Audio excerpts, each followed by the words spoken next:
جن لوگوں نے کفر اختیار کیا ان کے مال و اولاد کچھ کام نہ آئیں گے اور یہ حقیقی جہنمی ہیں اور وہیں ہمیشہ رہنے والے ہیں۔ یہ لوگ زندگانی دنیا میں جو کچھ خرچ کرتے ہیں اس کی مثال اس ہوا کی ہے جس میں بہت پالا ہو اور وہ اس قوم کے کھیتوں پر گر پڑے جنہوں نے اپنے اوپر ظلم کیا ہے اور اسے تباہ کر دے، اور یہ ظلم ان پر خدا نے نہیں کیا ہے بلکہ یہ خود اپنے اوپر ظلم کرتے ہیں۔ اے ایمان والو، خبردار غیروں کو اپنا رازدار نہ بنانا، یہ تمہیں نقصان پہنچانے میں کوئی کوتاہی نہ کریں گے، یہ صرف تمہاری مشقت و مصیبت کے خواہش مند ہیں۔ ان کی عداوت زبان سے بھی ظاہر ہے اور جو دل میں چھپا رکھا ہے وہ تو بہت زیادہ ہے۔ ہم نے تمہارے لیے نشانیوں کو واضح کر کے بیان کر دیا ہے اگر تم صاحبان عقل ہو۔ خبردار، تم ان سے دوستی کرتے ہو اور یہ تم سے دوستی نہیں کرتے ہیں۔ تم تمام کتابوں پر ایمان رکھتے ہو اور یہ جب تم سے ملتے ہیں تو کہتے ہیں کہ ہم ایمان لے آئے، اور جب اکیلے ہوتے ہیں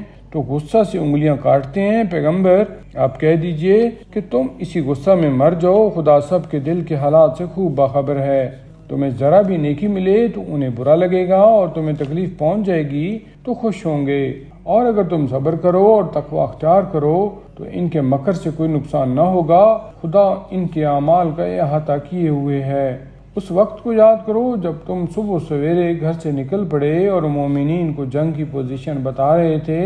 اور خدا سب کچھ سننے والا اور جاننے والا ہے۔ اس وقت جب تم میں سے دو گروہوں نے سستی کا مظاہرہ کرنا چاہا لیکن بچ گئے کہ اللہ ان کا سرپرست تھا اور اسی پر ایمان والوں کو بھروسہ کرنا چاہیے، اور اللہ نے بدر میں تمہاری مدد کی ہے جبکہ تم کمزور تھے، لہٰذا اللہ سے ڈرو، شاید تم شکر گزار بن جاؤ۔ اس وقت جب آپ مومنین سے کہہ رہے تھے کہ کیا یہ تمہارے لیے کافی نہیں ہے کہ خدا 3000 فرشتوں کو نازل کر کے تمہاری مدد کرے؟ یقیناً اگر تم صبر کرو گے اور تقوی اختیار کرو گے اور دشمن فی الفور تم تک آ جائیں گے تو خدا 5000 فرشتوں سے تمہاری مدد کرے گا جن پر بہادری کے نشان لگے ہوں گے، اور اس امداد کو خدا نے صرف تمہارے لیے بشارت اور اطمینان قلب کا سامان قرار دیا ہے، ورنہ مدد تو ہمیشہ صرف خدا عزیز و حکیم ہی کی طرف سے ہوتی ہے تاکہ کفار کے ایک حصہ کو کاٹ دے یا ان کو ذلیل کر دے کہ وہ رسوا ہو کر پلٹ جائیں۔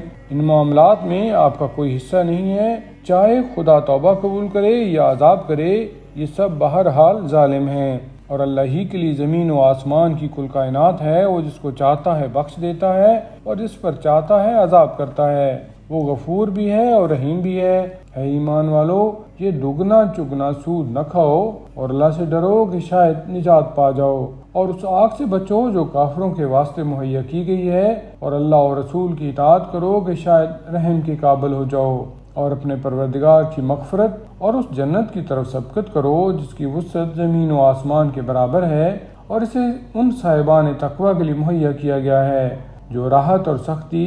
ہر حال میں انفاق کرتے ہیں اور غصہ کو پی جاتے ہیں اور لوگوں کو معاف کرنے والے ہیں، اور خدا احسان کرنے والوں کو دوست رکھتا ہے۔ وہ لوگ وہ ہیں کہ جب کوئی نمایاں گناہ کرتے ہیں یا اپنے نفس پر ظلم کرتے ہیں تو خدا کو یاد کر کے اپنے گناہوں پر استغفار کرتے ہیں، اور خدا کے علاوہ کون گناہوں کا معاف کرنے والا ہے، اور وہ اپنے کیے پر جان بوجھ کر اصرار نہیں کرتے۔ یہی وہ ہیں جن کی جزا مغفرت ہے اور وہ جنت ہے جس کے نیچے نہریں جاری ہیں، وہ اسی میں ہمیشہ رہنے والے ہیں، اور عمل کرنے کی یہ جزا بہترین جزا ہے۔ تم سے پہلے مثالیں گزر چکی ہیں، اب تم زمین میں سیر کرو اور دیکھو کہ جھٹلانے والوں کا کیا انجام ہوتا ہے۔ یہ عام انسانوں کے لیے ایک بیان حقائق ہے اور صاحبان تقوی کے لیے ہدایت اور نصیحت ہے۔ خبردار، سستی نہ کرنا، مصائب پر محزون نہ ہونا، اگر تم صاحب ایمان ہو تو سر بلندی تمہارے ہی لیے ہے۔